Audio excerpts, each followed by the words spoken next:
Casimiro may pasabog na naman, Pacman may binigay sa kalaban ni Inoue. Ito at pag-usapan natin, pero bago ang lahat, pakisubscribe po ng channel ko, huwag niyo na rin kalimutan i-click ang notification bell para lagi kayong una sa balita.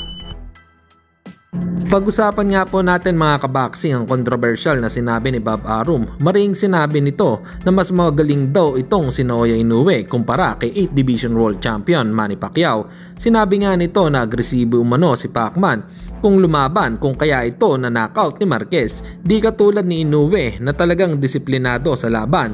Legend daw itong si Pacman, pero mas magiging legendary pa umano ito kay Pacman. Balang araw, sa picture po na ito mga kaboxing, sa tingin nyo, mahihigitan pa ni Inoue si Pacquiao kumpara sa mga nakalaban ngayon ng Hapon. Lahat ng nilabanan po ni pambansang kamao ay puro elite fighter. Para sa inyo mga kaboxing, ano po masasabi nyo dito? Comment lang kayo sa ibaba.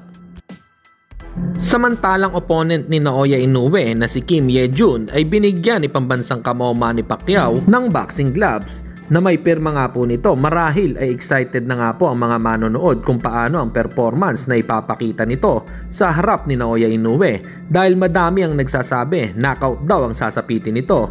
Well, hintayin natin ang mismong laban at saka tayo humusga, baka mamaya ay ma-upset nga po nito ang Hapon.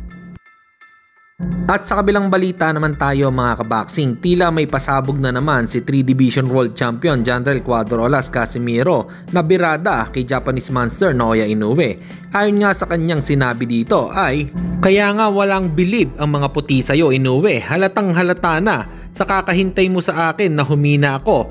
Parang ikaw ang humina, kakapili mo ng mga mahihinang kalaban. Yung kalaban ko si Saul, diba? Kayo pumili noon. Anong nangyari? Kasi gusto nyo akong ipatalo. Wala, tulog ka agad. Mga mahina kayo." Para sa inyo mga kaboxing, ano po ang opinion nyo rito? Comment lang kayo sa ibaba. Hanggang dito na lang muna ang ating balita. Dito na lang ang aking boxing news report. Babu!